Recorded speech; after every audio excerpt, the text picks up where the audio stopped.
అందరికీ యేసుక్రీస్తు నామములో వందనాలు చెల్లిస్తున్నాను. ఈరోజు మనం మాట్లాడుకోబోయే టాపిక్ ఏంటి అంటే, ఒక్కసారి ప్రభువుని అంగీకరించిన తర్వాత విశ్వాస జీవితం నుండి తొలగిపోయి పాపంలో పడిపోయి మరలా తిరిగి లేచే అవకాశం ఉందా? ఒకవేళ తిరిగి వస్తే దేవుడు యాక్సెప్ట్ చేస్తాడా నన్ను? ఒకవేళ యాక్సెప్ట్ చేసినా కానీ ఆ దేవునితో ఉన్న ఆ ఆత్మీయ సంబంధాన్ని నేను మరలా తిరిగి కలిగి ఉండగలనా అని చాలామంది ఫీల్ అవుతూ ఉంటారు. ఒక వచనాన్ని జ్ఞాపకం చేస్తాను. ఫస్ట్ సామెతల గ్రంథం 24వ అధ్యాయంలో 16వ వచనం ఇలా రాయబడి ఉంది. సామెతలు 24వ అధ్యాయం 16వ వచనం, నీతిమంతుడు 7 మార్లు పడినను తిరిగి లేచును. చూసారా, నీతిమంతుడు 7 మార్లు పడినా సరే తిరిగి లెగుస్తాడు. ఫస్ట్ క్వశ్చన్ ఏంటంటే, నీతిమంతుడు అసలు పడతాడా? నీతిమంతుడు పడిపోతాడా?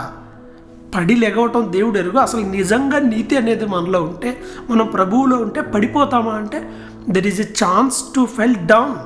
ఖచ్చితంగా ప్రతి వ్యక్తిలో ఉంటుంది. ఎందుకంటే దేవుడు రిమోట్ కంట్రోల్తో మనల్ని ఆడించడంలా, హృదయాలోచనలో మనకిచ్చాడు, మన చాయిస్ అది. పొరపాటున పడే అవకాశాలు ప్రతి వ్యక్తికి ఉంటాయి. అయితే కావాలని పడడం వేరు, ఆ మార్గం తెలియక పడడం వేరు. సరే, ఏ రీతిగా అయినా పడితే ఏంటి పరిస్థితి? ఒక వ్యక్తి పడిపోవడానికి అనేకమైన మార్గాలు ఉన్నాయి. ఎప్పుడైతే మనం క్రైస్తవ మార్గంలోకి వస్తామో అప్పుడు వాటిని మనం ఫైండ్ అవుట్ చేయాలి. ఎక్కడ సైతానుడు నన్ను పడేస్తాడు, నేను ఎక్కడ జాగ్రత్తగా ఉండాలనే ప్రికాషన్ అనేది చాలా అవసరం. Prevention is better than cure అని, ఈ వచ్చిన రోగాన్ని తగ్గించడం కన్నా ముందు జాగ్రత్తలు తీసుకోవడం మంచిది అని. అలాగే ఎక్కడ పడిపోయే అవకాశం ఉందో మనం తెలుసుకోవాలి. భక్తుల జీవితాలు చదివినప్పుడు ఇవి మనకు తెలుస్తాయి. అప్పుడు అలాంటి పరిస్థితులు మనకు వస్తే పడిపోకుండా మనల్ని మనం జాగ్రత్తగా సేవ్ చేసుకోవడానికి ఆప్షన్ ఉంటుంది. ఇప్పుడు బైబిల్లో చూడండి, చరిత్రలోకి వెళ్తే ఆది మానవుడైనటువంటి ఆదాం మొదలుకొని చివరి ప్రకటన గ్రంథంలో ఉన్నటువంటి భక్తుడైనటువంటి యోహాను వరకు అందరి దాకా వెళ్దాం.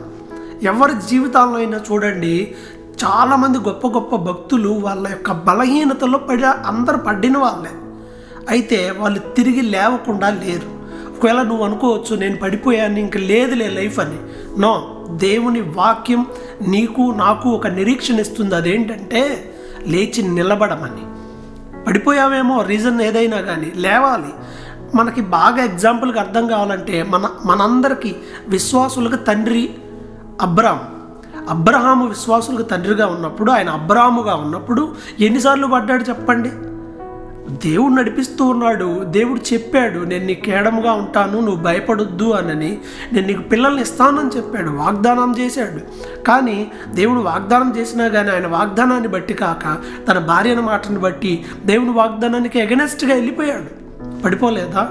ఐగుప్తు దేశం నుండి దేవుడు వద్దన్నాడు, అసలు ఇక్కడ ఈ ప్రాంతంలోనే ఉండి ఈ దేశం నీది అని అంటే కరువు వచ్చిందని కరువు కాలంలో దేవుని మాట నుండి తొలగిపోయాడు. ఇదే పడిపోవటం అంటే ప్రత్యేకంగా ఏదో పాపం చేయడం కాదు, దేవుని ఆజ్ఞల్ని వ్యతిరేకించటం. సో ఆయన ఈజిప్ట్ వెళ్ళిపోయాడు. ఈజిప్ట్ వెళ్ళినప్పుడు ఏం జరిగింది? ఐగుప్తు వెళ్ళాడు, అక్కడ భార్య విషయంలో ఎంత ఇబ్బంది పడ్డాడు. ఆగరణ తెచ్చుకున్నాడు, మరలా అక్కడ నుండి దాసదాసీల్లో భాగంగా ఆమె వల్ల ఈ రోజుకి ఎన్ని గొడవలు జరుగుతున్నాయి అబ్రహాం కుటుంబానికి, దేశానికి. సో అబ్రహాం జీవితంలో ఆయన పడిపోయాడు, కానీ దేవుడు అలా విడిచిపెట్టలా. ఏం చేశాడు? పైకి లేపాడు, మరలా సరి చేశాడు, నిలబెట్టాడు, దీవెనకరంగా మార్చాడు. ఆయన కుమారుడు ఇస్సాకు, ఆయన కూడా అబద్ధం ఆడాడు. పాపం ఆయన కూడా చాలా ఇబ్బందికరమైన పరిస్థితులు వెళ్ళాల్సి వచ్చింది. దేవుడు మరలా ఆయన నిలబెట్టాడు. ఆయన వాగ్దానాలు ఏమైనా వెనక తీసుకున్నాడా? నువ్వు నా మాట లేదు కాబట్టి ఇవన్నీ చెల్లవని అన్నాడా? దేవుడు ప్రేమ కలిగిన వాడు. యాకోబు జీవితంలోకి రండి. యాకోబు మోసగాడు, అబద్ధీకుడు, కానీ దేవుడు ఆయన్ని వాగ్దానం చేసి, పితరులకు ఇచ్చిన వాగ్దానాన్ని బట్టి ఆయనకి వాగ్దానం చేసి ఆయన కూడా సరైన మార్గంలో నడిపించాడు. మన గొప్ప నాయకుడు అండి, యేసు క్రీస్తుతో ఇంచుమించుగా సమానంగా పోల్చబడినటువంటి గొప్ప నాయకుడు మోషే. ఆయన పడలేదంటారా? ఆయన ఇబ్బంది పడలేదా? ఆయన ప్రజలను నడిపిస్తున్న టైంలో నోరు జారలేదా? అంటే ఇవన్నీ పెట్టుకొని పడవచ్చు ఏం కాదని నన్ను సంబరపడమాకండి, ఈ వాక్యాన్ని అలా తీసుకోమాకండి. సో మనిషి జీవితాల్లో కొన్ని లోపాలు జరిగినప్పుడు మనం వాటి నుండి పైకి లేచి నిలబడాలి. ఇశ్రాయేలీయులు చాలాసార్లు పడిపోయారు. ప్రభు ఇర్మియా ద్వారా అంటాడు, పడిపోయిన మనుషుడు పడి తిరిగి లేవకుందురా అంటాడు. పడి ఇంతే స్టిల్ ఇస్తామా, నేను పడ్డాన్ని ఏడుస్తామా, పడిపోయి అంతే చిన్నపిల్లలాగా ముందు పడగానే ఎవడన్నా చూశాడా లేదా అని చూసుకుంటాం, ఎవడ చూడిపోతే అమ్మాయి అనుకుంటే వెళ్ళిపోతాం అంతే. పడ్డావేమో పైకి లేచి నిలబడు, దేవుడు నిలబెట్టగలడు.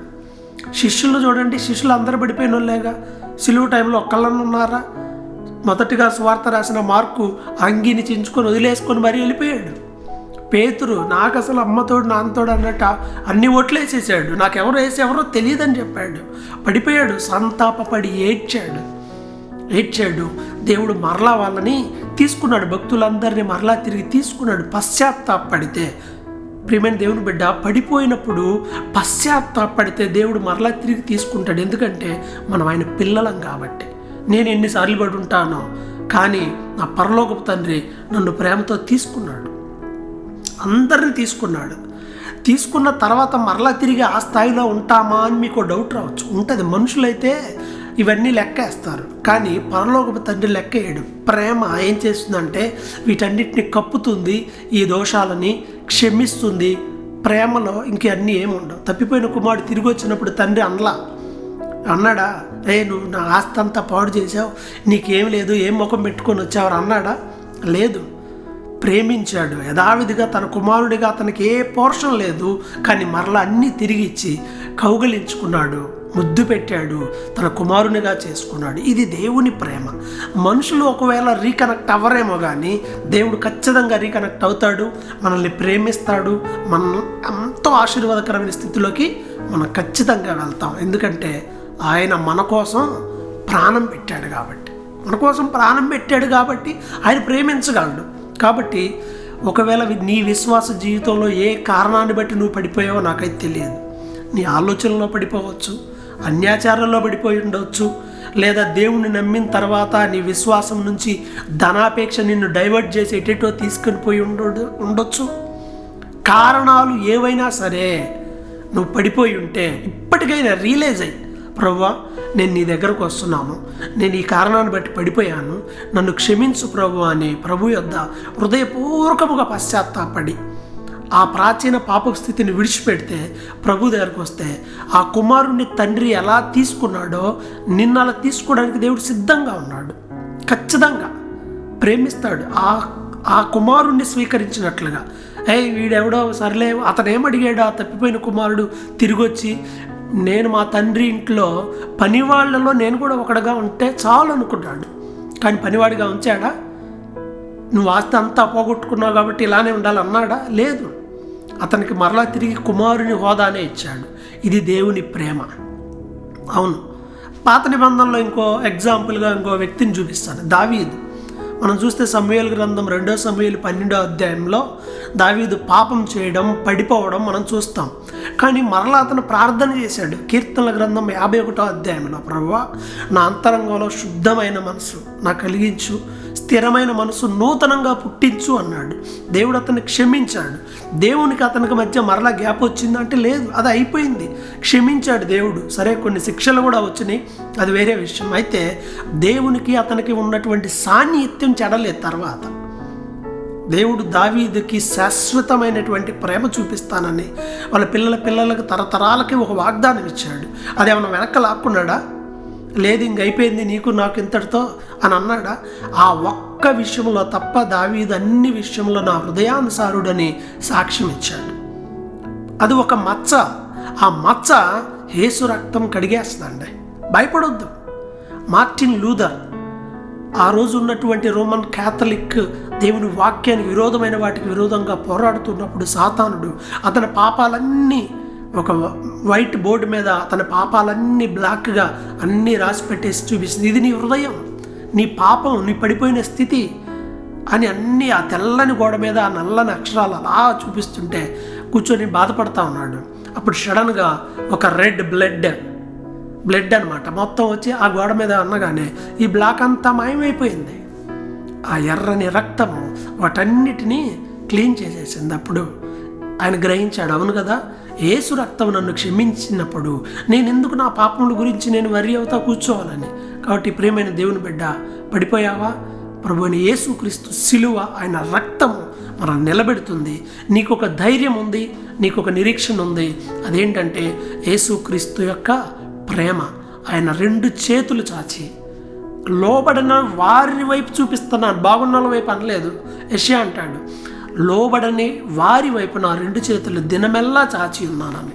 కాబట్టి పడిపోయిన నీవు నేను తిరిగి ఆయన దగ్గరకు వస్తే 2 చేతులు చాచి మనల్ని హత్తుకొని కౌగిలించి ప్రేమించి మరలా తిరిగి తన కుమారుని హోదా నీకు నాకు ఇవ్వడానికి సిద్ధంగా ఉన్నాడు.